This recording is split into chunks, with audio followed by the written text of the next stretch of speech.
Hello అండి, జై శ్రీకృష్ణ. నేను మీ రజని. మనకు స్టిచ్చింగ్ రాని వాళ్ళ కోసం అయితే మొత్తం డిజైన్ ఎలా స్టిచ్ చేయాలో చెప్పాలి. కానీ స్టిచ్చింగ్ వచ్చి ఓన్లీ డిజైన్ కోసం మాత్రమే ఎదురు చూసే వాళ్ళకి ఎలా అనేది ఎక్స్ప్లెయిన్ చేస్తే వాళ్ళు సొంతంగా కుట్టుకోగలుగుతారన్న ఉద్దేశంతో నేను ఇలా పెడుతున్నాను. ఇది నా సారీనే అండి, నా బ్లౌజ్ ఇది.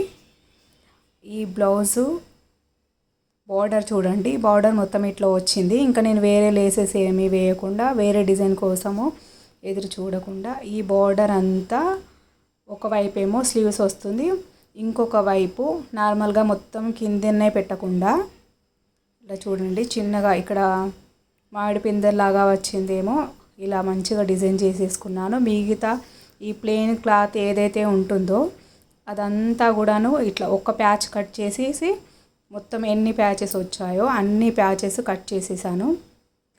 మనకి క్యాన్వాస్ పైన పెట్టేసి మనకు కుట్టు కోసం ఎంతైతే కావాలో అదంతా ఎక్స్ట్రా కట్ చేసేసుకొని ముందుగా క్యాన్వాస్కి కొద్దిగా అటువైపు మడిచేసుకొని కుట్టు వేసుకోవాలి. ఐరన్ చేసుకున్న తర్వాత ఒక్కొక్కటిగా దీనిపైన అడ్జస్ట్ చేసుకున్నాను.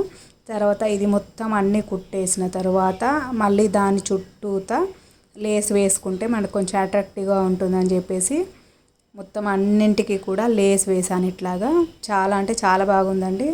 ఇంకా మనము ఎట్లాగూ చేతుల్లో పని కాబట్టి ఎంబ్రాయిడరీ వేసుకోవటము దానికి ఒక 500-600 పెట్టే బదులు మన చేతిలో పని మనమే అందంగా ఇలా చేసుకోవచ్చు అన్న ఉద్దేశంతో ఇలా చేశాను. ఇంకా ప్యాచెస్ కానీ మనం ఇంకా ఏదైనా కుందన్స్ పెట్టినా కూడా దాని స్టోన్స్ అన్నీ ఊడిపోతాయి. అట్లా కాకుండా మనం ఇలా క్లాత్తోనే మంచిగా చేసుకోవచ్చు. ధన్యవాదాలు.